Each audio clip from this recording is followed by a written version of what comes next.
Most people think confidence is something you earn after you succeed. They believe you have to wait. Wait until the promotion. Wait until someone validates you. Wait until the numbers prove it. Wait until the world gives you permission to stand tall. But here is the uncomfortable truth that almost no one talks about. The ones who actually reached the top never waited. They did not become confident after the achievement. The confidence preceded it. They acted like the best before anyone agreed. And that single psychological shift, that quiet, unshakable internal decision, is what separated them from everyone else standing in the same room with the same talent and the same opportunity. Pause for a moment, because this is not about arrogance. This is not about being loud or performing strength for an audience. This is about something far more rare, far more powerful, and far more misunderstood. This is about the ancient Stoic philosophy of becoming before being seen. Here is what most people do. They look outward first. They scan the room. They measure themselves against others.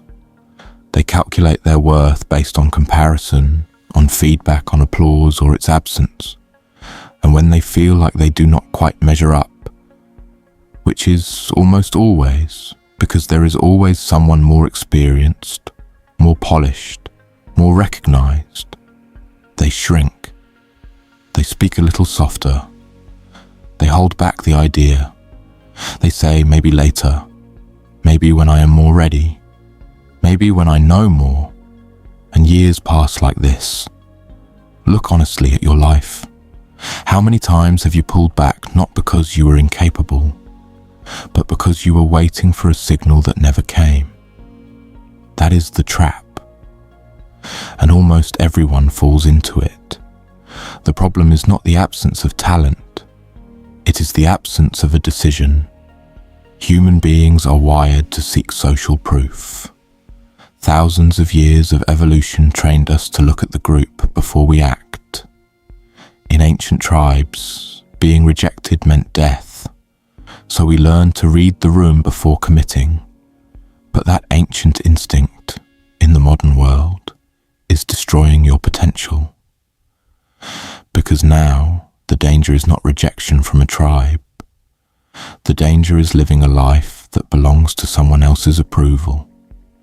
The danger is a version of yourself that was never fully expressed because you were always waiting for external confirmation that it was safe to be great. Think about this. The people you admire most, the ones who built something extraordinary, they did not act that way. They decided first, and the world responded to their decision. Marcus Aurelius, a man who ruled the most powerful empire in the world, wrote his deepest thoughts in a private journal, never meant to be published. In those pages, he reminded himself repeatedly of one thing, that external opinion was noise. He wrote, "You have power over your mind, not outside events. Realize this and you will find strength." This was not abstract philosophy.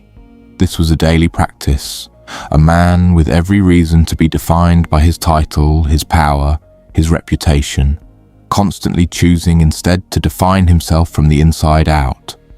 The Stoics called this the inner citadel, a fortress no one can enter, no criticism can touch it, no failure can burn it down, no comparison can weaken its walls.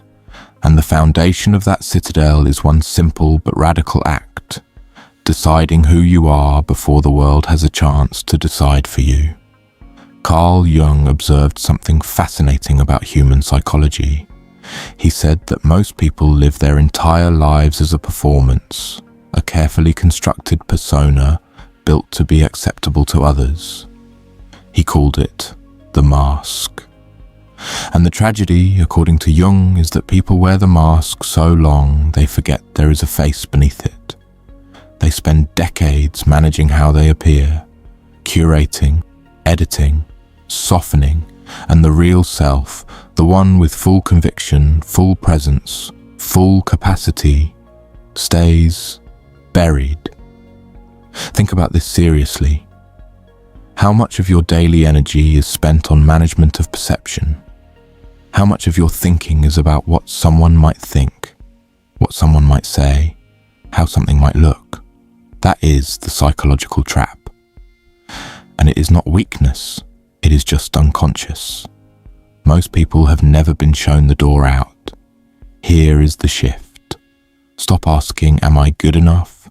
And start asking, am I decided? Because competence is something you develop. It grows.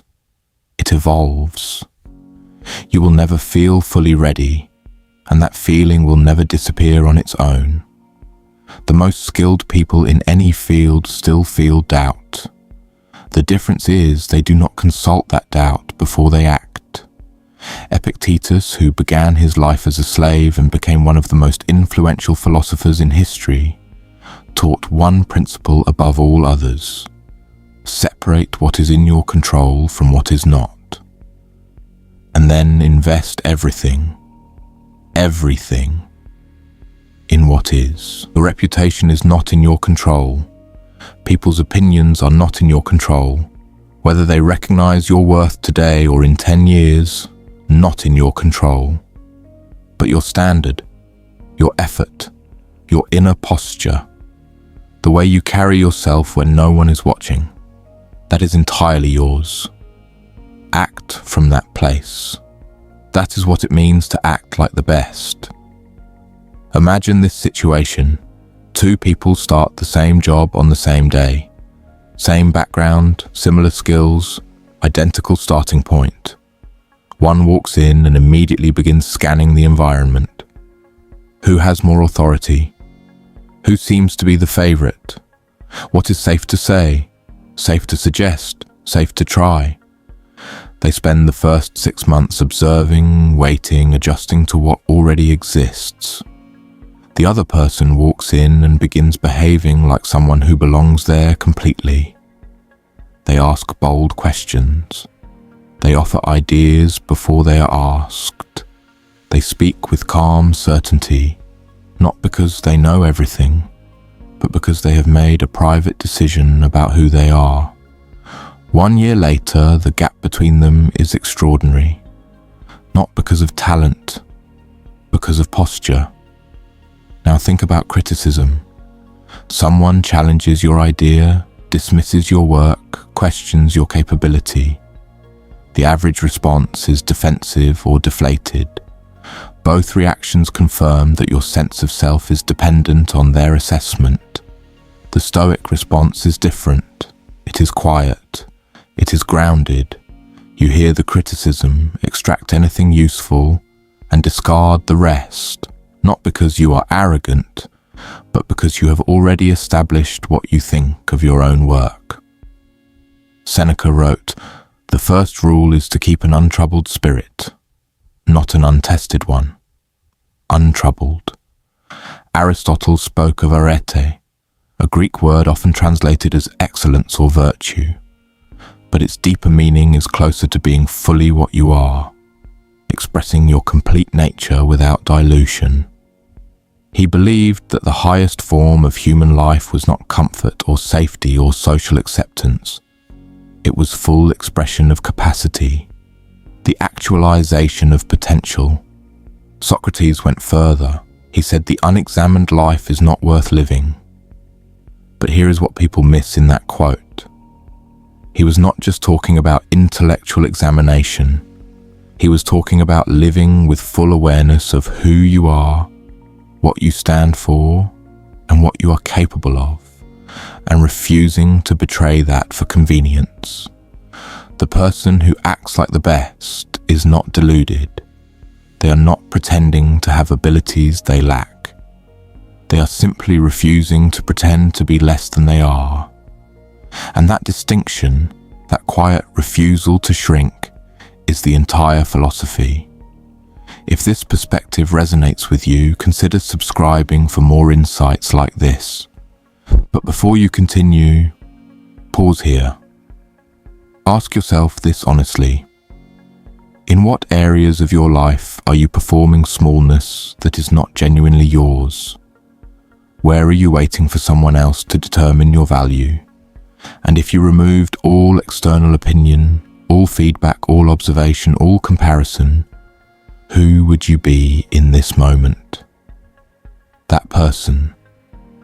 That is the one worth becoming. Here is what people rarely understand about this mindset. It compounds.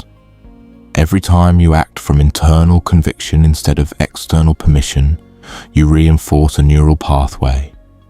You are literally training your brain to source confidence from within rather than from outside.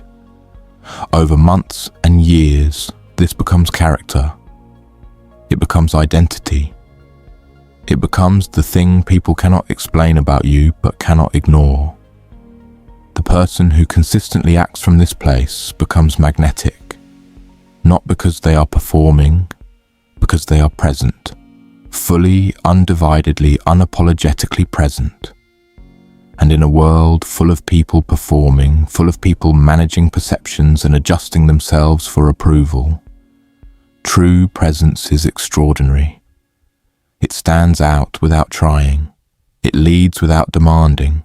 It earns respect without requesting it. That is the long-term advantage. Not just success in a conventional sense, but a life that is deeply, recognizably yours. You do not need to announce that you are the best. You do not need to convince anyone. You do not need to compete loudly or defend your position or prove yourself in every room. All you need to do is decide, quietly, completely, and permanently, that you are someone who does not wait for the world to give them permission to be extraordinary. Marcus Aurelius did not write his journal for applause. Epictetus did not teach philosophy for recognition. They acted from a place so internal, so anchored, that the world's opinion became irrelevant. Not because they stopped caring about people, but because they had already found something more solid than opinion to stand on. That same ground exists in you. The citadel is already there. The only question is whether you choose to live inside it.